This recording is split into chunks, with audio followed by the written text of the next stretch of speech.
Do'stlar, assalomu alaykum. Yaxshimisizlar? Charchamay. Yangi hafta boshlandi. Qisqacha obzor qilaman bozor to'g'risida. Shuning uchun mana hozir Bitcoin grafikidamiz. Bitcoinni ko'radigan bo'lsak, kunlik grafikda bu yerda tushish tendensiyasi buzilgan. Mana qaraydigan bo'lsanglar, tushish tendensiyasi buzildi. Bu tendensiya buzilgani Bitcoin tepaga qarab harakatlanyapti. Shuning uchun birinchi maqsadimiz hozir 88.500 dollar atrofida.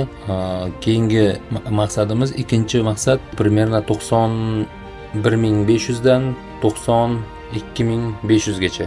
Mana shu atroflarda 92.500 mana shu atroflarda kuchli daraja bor, qarshilik ko'rsatuvchi. Shu yergacha kelish kerak. Atrobotka qilish bo'yicha, Fibonacci bo'yicha hisoblaganda mana shu o'rtasi, mana shu 92.500 narxlarga kelish kerak. Hozir mana shunday. Bugun endi birozdan keyin Amerika bozori ochiladi, ko'ramiz qanaqa reaksiya berishadi amerikaliklar.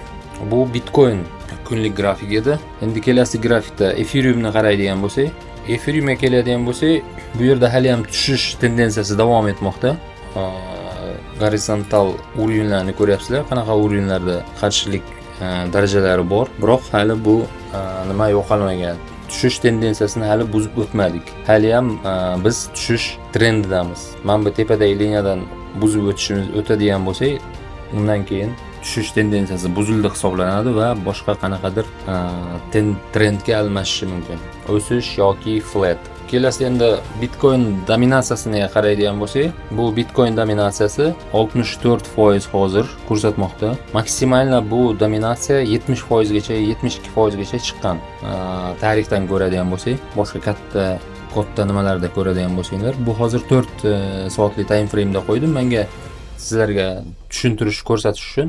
Bu yerda mana qarshilik nimasi, qo'llab-quvvatlash liniyasi shundan pastga tushib, narx hamma vaqt shu nimadan qaytyapti. Hali mana shu tepada yuribmiz. Endi bu yerda mana bu joyda oladigan bo'lsak, RSI indikatorni qo'shadigan bo'lsak, tagidan mana bizga yaqqol konvergensiya ko'rinyapti. Ko'pchilik biladimi yo'q bilmadim, konvergensiya, divergensiya deganlarni. Uni indikatorlar darslarida o'tadigan bo'lamiz. Hozir shunaqa darsliklar tayyorlayapman sizlar uchun. Mana bu yerda oladigan bo'lsak, bu manday tepaga harakatlanyapti narx. Indikator bizda pastga qarab ko'rsatyapti. Mana bu narsani shu konvergensiya deyiladi. Endi shu narx hozir pastga qarab yurishi kerak. Mana shu qo'llab-quvvatlash liniyasi bor-ku, mana shu chizib qo'yilgan vertikalni. Mana shuni buzib o'tadigan bo'lsa, dominatsiya, unda altcoinlar bozori o'sishni boshlaydi. Hozirgi vaqtda ham altcoinlar bozori juda ham zo'r nimada, sharoitda. Hozir unga ham o'tamiz. Mana shu imенно dominatsiya tushadigan bo'lsa, altcoinlar уже уверенно o'sishni boshlaydi. Bu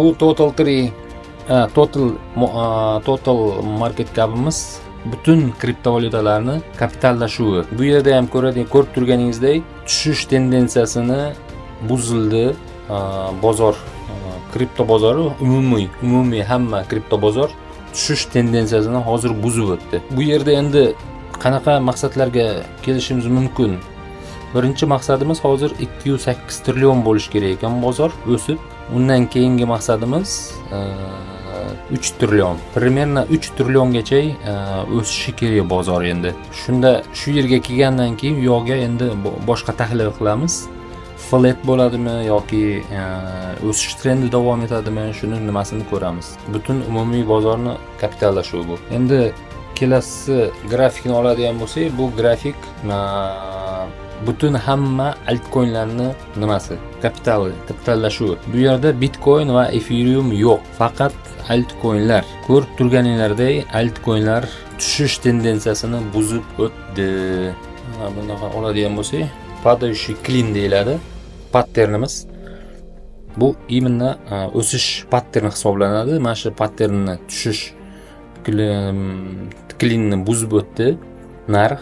Endi xulosa qilib aytadigan bo'lsak, Bitcoin dominatsiyani ko'rdinglar, pishib turibdi, tushish arafasida. Mana shu hafta возможно tushishni boshlaydi. Или kelasi hafta. Agar Bitcoin dominatsiya hozir tushishni boshlaydigan bo'lsa, butun altcoinlar mana уже tushishni yig'i to'xtadi, buzib o'tdi. Endi uchishga tayyor turibdi. Dominatsiya qachon tushishni boshlaydi? Altcoin'lar 100%, 80%, 200% osmonga qarab uchishni boshlaydi. Примерно bu yerda ham 1 trilliongacha o'sishga nimamiz bor, mumkinchiligimiz altcoin'larni. Shuni endi mana shu qisqacha obzorimiz shu. Agar qanaqadir savollaringlar bo'lsa, tushunmagan joylaringiz bo'lsa, kommentariyada qoldiringlar. Qanaqadir monetalar, tokenlarni tahlil qilish kerak bo'lsa, yozib qoldiringlar, ko'rib chiqamiz birgalikda. E'tiboringlar uchun rahmat.